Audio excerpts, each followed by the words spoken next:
Hey there, greetings everybody. I want to welcome you here to Prog Monster. My name is Murph. I am the host of this show.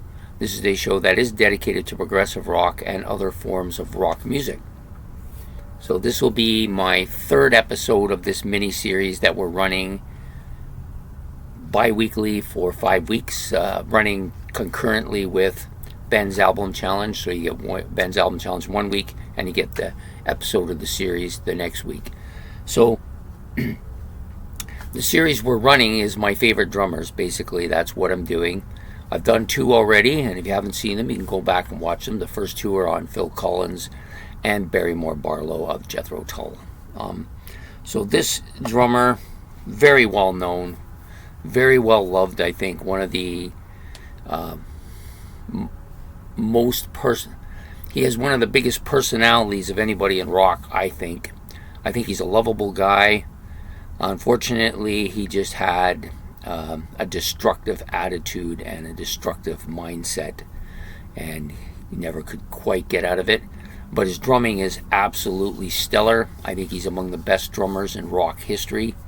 Definitely deserves to be mentioned on this list, and he's one of my favorites, which makes it easy to do. So we're talking about, of course, Keith Moon of this band, The Who. One of the most outstanding drummers, I think. The thing I always liked about Keith Moon is he never was a big drum solo kind of guy. He wasn't a guy, which is it's kind of weird because he never wanted that center of attention. He just wanted all the center of attention.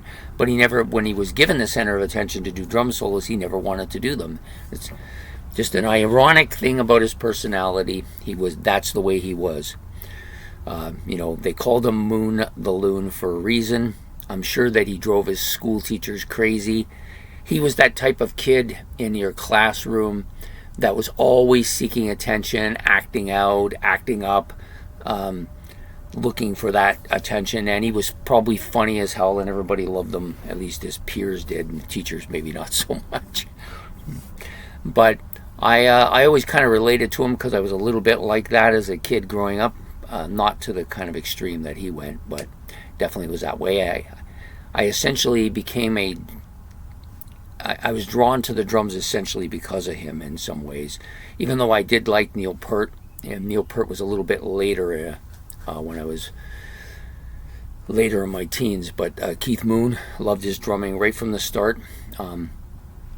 For me, he's the guy who was different than any other drummer out there. Most other drummers tried to keep the rhythm going. Their job was to keep the rhythm of the music going. Some of them like to create that kind of heavy sound, some maybe a faster sound. Some of them were good with the drum solos and the drum techniques and stuff like that.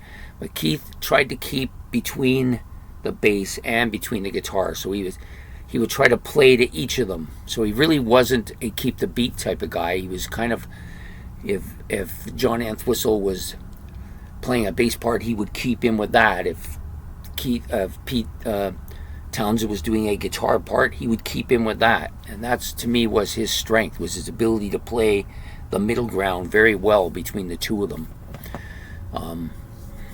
Just fantastic. If I had to choose a most iconic riff for him, or iconic fill, I guess would be the thing. I don't really think of it as a fill, but it's very iconic, is that end of We Won't Get Fooled Again, where they have the keyboards and then he comes crashing in with that drum part. Everybody knows that part. Everybody. It's just a absolute legendary drum part in an absolutely legendary song, and he does it so spectacular, just adding that energy in order for create that element of absolutely build up for Pete Townsend to jump across the stage and really break his legs. Yeah, so this guy, I think, definitely qualifies as one of the best rock drummers of all time. He was one of the first kind of guys to use that double bass, the two bass drums. But he was really hard on drums too. He's quite often smashed his set, broke things, probably cost him more on sets than any other drummer in history. I'm no doubt about that. And you know, he was just one of those guys who could be the center of attention without being the center of attention, if that makes any sense. He had problems on stage. Often, a couple times he passed out. But when it came down to it, when the drum parts that he put in are memorable, he was among the best. He had that.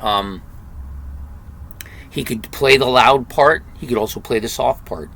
He was good with the lead part, but he could also keep the rhythm if he wanted to. But I noticed with Keith Moon that he would only play the way he wanted to. If you said, you know, Keith, I think you should play that way on that song, he would not play that way on that song. That's just the way it was. You had to let him come to develop what he wanted to for the music, and that was always the way he was. So of course we all know that, what is his current status? Well, we all know that Keith Moon passed away in 1978, thus ending what was The Who.